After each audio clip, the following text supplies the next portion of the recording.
সকাল সকাল ফজরের নামাজ পড়িয়ে আমি আইসি হোটেলে নাস্তা করার জন্য। ফজরের নামাজ পড়িয়ে আমি যে শান্তি পাইছি, শান্তি হয়তো আমি কোটি টাকা দিয়েও কিনতে পারতাম না।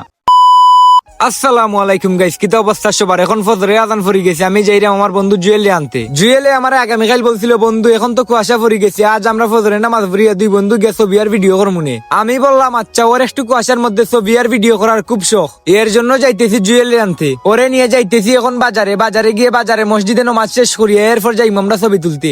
বাজারে আইসা দেখি নামাজের আর 1 মিনিট বাকি আছে, এর জন্য আমি দৌড়াইতে দৌড়াইতে মসজিদে যাইতেছি। যাই হোক গাইস, আপনাদের জন্য এত কষ্ট করিয়া ভিডিও বানাই, পারলে সবাই ভিডিওতে লাইক করে চ্যানেলটিকে সাবস্ক্রাইব করে দিও। দৌড়িয়ে মসজিদে আসার কারণে জামাতের সাথে নামাজটা আদায় করতে পারছি আলহামদুলিল্লাহ, এর জন্য আর ভিডিও করতে পারি নাই। নামাজ শেষ করি আমি বাজারে আইসি, আমরা দুই বন্ধু একসাথে মিলে রং চা খাইতেছি আর আমি ওরে বলতেছি এখন কোন জায়গায় কুয়াশা বেশি হবে, যে জায়গায় কুয়াশা বেশি হবে ওই জায়গায় যাবো আমরা। আর জুয়েল কিন্তু আমার থেকে হাইটে অনেক ছোট, এর জন্য আমাদের একসাথে তেমন ছবি বা ভিডিও করা হয় নাই। চা খাওয়া শেষ করি আমি আর জুয়েল চলে আসি আমাদের গন্তব্যস্থলে। আর গাইস, এই জায়গার ভিউ দেখে আমার মাথা পুরাই নষ্ট হয়ে গেছে। আপনারা একটু কমেন্ট করে বলেন এই জায়গার ভিউ দেখতে কেমন লাগে।